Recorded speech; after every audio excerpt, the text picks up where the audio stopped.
आपल्यासोबत आहेत पोलीस भरतीचे प्रशिक्षक सागर खालकर। सागरजी, या दोन मुलींची प्रातिनिधिक उदाहरणं आपण दाखवली, मात्र पोलीस भरतीचे अनेक घोटाळे समोर येत असल्याचं देखील पाहायला मिळतं। बरं, त्यामध्ये प्रत्यक्ष प्रशासनानं आता किती लक्ष घालणं गरजेचं झालेलं आहे? ज्या विद्यार्थ्यांनी एका ठिकाणी क्वालिफाय होतात त्या दुसऱ्या ठिकाणी डिस्क्वालिफाय होताना दिसतात। उंचीचा मुद्दा नेमका काय आहे? त्यासाठी कुठलं सर्टिफिकेशन द्यावं लागतं? आणि अशा प्रकारे जर घोळ सुरू असेल तर आता थेट पोलीस भरतीवरती प्रश्नचिन्ह उपस्थित राहतं। सागरजी, सर, माझ्याकडे आता सध्या एक हॉल तिकीट आहे एक विद्यार्थिनीचं। पुणे शहरला त्या विद्यार्थ्यांनी 18 फेब्रुवारी रोजी जिल्हा पोलीसची भरती दिली होती। तिथे तिची हाईट 154.2 सेंटीमीटर भरली। तीच विद्यार्थी बॅट्समन पदासाठी 21 फेब्रुवारीला गेली। विद्या नावाची मुलगी आहे, तिची हाईट 155 सेंटीमीटर भरली। आणि तिसरा मुद्दा असा की तीच मुलगी मागच्या वर्षी पण तिथेच हाईट मध्ये पात्र होऊन ग्राउंड दिलेलं आहे। तर जर आपण आपल्या सिटीमध्ये 2 दिवसाच्या नंतर एखाद्या मुलीची हाईट 1 सेंटीमीटरने कधीच वाढू शकत नाही, सगळ्यात महत्वाचा मुद्दा। आणि सेकंड मुद्दा असा आहे की मागच्या वर्षी जी यंत्रणा हाईट मोजण्यासाठी पुणे सिटीला होती तीच यंत्रणा या वर्षी पण आहे, तरी पण मुली अपात्र का ठरत आहेत?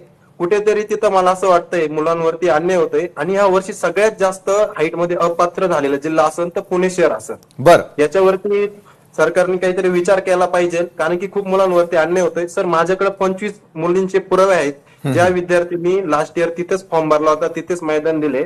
आणि सर, एक पुरावा असा आहे, एक विद्यार्थिनी रायगड इथे वेटिंगला आहे, म्हणजे तिची लेखी पण झाली आहे, ग्राउंड पण झाले, ती वेटिंगला आहे आणि MSF मध्ये जॉईंट पण आहे, तरी पण अशी विद्यार्थी अपात्र झाली आहेत। कुठंतरी या मुलांवरती 100% अन्याय होतोय। तर यावरती सरकारने काहीतरी विचार केला पाहिजे। आणि सर्वात महत्वाचा मुद्दा असा आहे की वर्षभर मुलगा प्रॅक्टिस करतो आणि त्याला तिथे गेल्यानंतर कळतंय की आपली हाईट बसते किंवा नाही बसत, तर गव्हर्नमेंट, महाराष्ट्र शासनाने, मुंबई पोलीस असेल किंवा महाराष्ट्र पोलीस असेल, यांनी मिळून एक असं केंद्र किंवा सिव्हिल हॉस्पिटल असेल, जसं पुण्यामध्ये ससून हॉस्पिटल आहे, यांच्या ठिकाणी हाईट मोजल्यानंतर त्यांनी ग्राह्य धरली पाहिजे किंवा त्यांनी एक स्वतःचं केंद्र ओपन करावं, जिथे जाऊन ते मुलं हाईट मोजतील, त्यांना कळेल आपली हाईट बसती की नाही बसती। ज्या विद्यार्थ्याची हाईट बसणार नाही असे विद्यार्थी आपलं क्षेत्र चेंज करून दुसऱ्या नोकरीच्या शोधात लागतील। पण असं झाल्यामुळे खूप मुलांवरती पण मग शासकीय उंचीचं प्रमाणपत्र दिल्यानंतरही हा घोळ कशासाठी? प्रशासकीय पातळीवरती काय सुरू आहे? आणि दुसरा महत्वाचा प्रश्न की उंची मोजण्यासाठी जी यंत्रणा वापरली जाते त्या यंत्रणेवरती प्रश्नचिन्ह उपस्थित का करतात या विद्यार्थिनी किंवा तुमच्यासारखे प्रशिक्षकही?